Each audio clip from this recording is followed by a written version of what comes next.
Two questions for you on the news of the day. So, how is today's executive order going to impact the 2028 Summer Olympics in Los Angeles?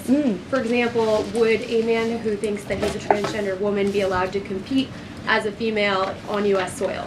It's a very good question, and the president has actually mentioned this, that he does expect the Olympic Committee and the NCAA to no longer allow men to compete in women's sports. And I think the president, with the signing of his pen, starts a very public pressure campaign on these organizations to do the right thing for women and for girls across the country. Again, this is an incredibly popular position. There have been many notable female athletes who have had the courage to speak out against some very powerful institutions in this country. They deserve to have a voice and a say. The president is bringing their voice to the highest level at the White House this afternoon, and he expects these organizations to comply with this federal executive order that he'll be signing today. Thank you. And one more. On media coverage of this executive order and the topic in general, what's the White House's view of framing that calls men transgender females, or similar rhetoric coming from organizations like the ACLU and GLAAD? Well, it's been very clear. The policy of this administration is that there are only two sexes,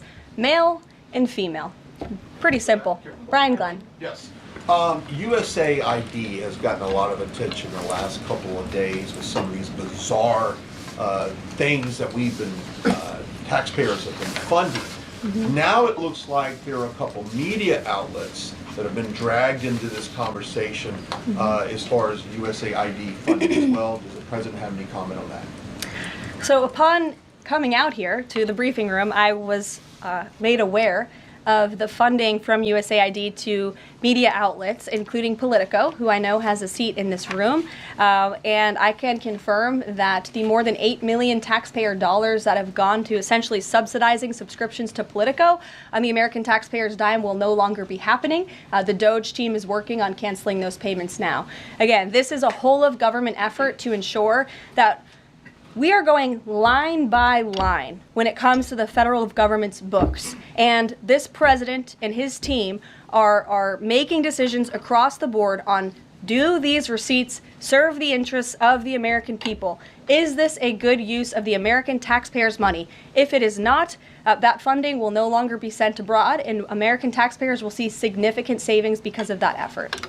Thank you. I'd like to give some love to the back row. I've heard that unfortunately they haven't been called on in years past. So Reagan, why don't you go ahead? Thanks, Caroline. The WHC announced that comedian Amber Ruffin, who has called the president a toddler with his pants pulled down, will be the entertainment for this year's Correspondents' Dinner.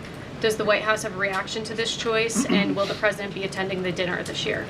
Certainly an interesting choice. I have the president's invitation on my desk. I have the invitation for myself on my desk as well. Haven't talked to the president about it. When he makes his decision, I will let you all know. But definitely an interesting choice of the comedian. I'll talk to the boss about it and see what we decide. Sure, go ahead. Yes, yes.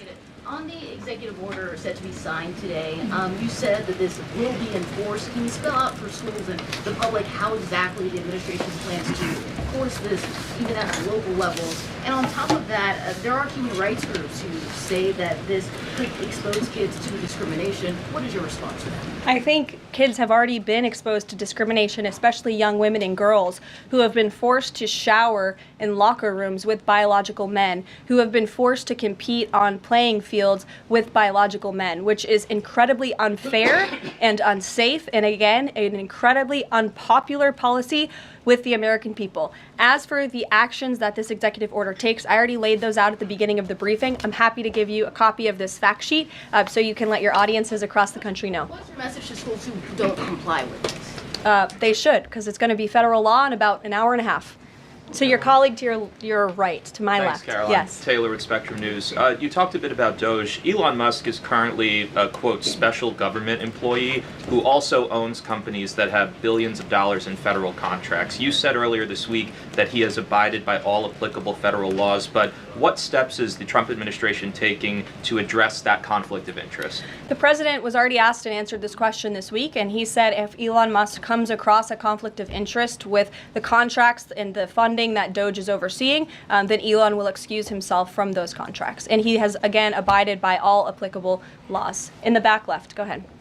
Trade advisor Peter Navarro, when asked about the External Revenue Service today, said, quote, we're going to collect a lot of tariff revenues and we're going to get tax cuts out of it. Is it the official position of the White House that tariffs will lower taxes for Americans? The president has always been clear that he believes tariffs are a tax on foreign nations, and he's committed to cutting taxes for the American people here at home. He also believes tariffs are a great revenue raiser for this country, and that's exactly why he has committed to the creation of the External Revenue Service, which I think is a phenomenal idea. We'll just go down the whole row. Go ahead. Tom Bateman with the BBC. Can you confirm that under the President's plans for Gaza, any and all Palestinians who want to stay in Gaza on their land will be allowed to do so? I can confirm that the president is committed to rebuilding Gaza and to temporarily relocating those who are there because, as I've showed you repeatedly, it is a demolition site. There is no running water. There is no electricity. The president wants these individuals to live in peace. He is committed to doing that with this very bold new plan, and we will continue to keep you apprised of updates as we receive them.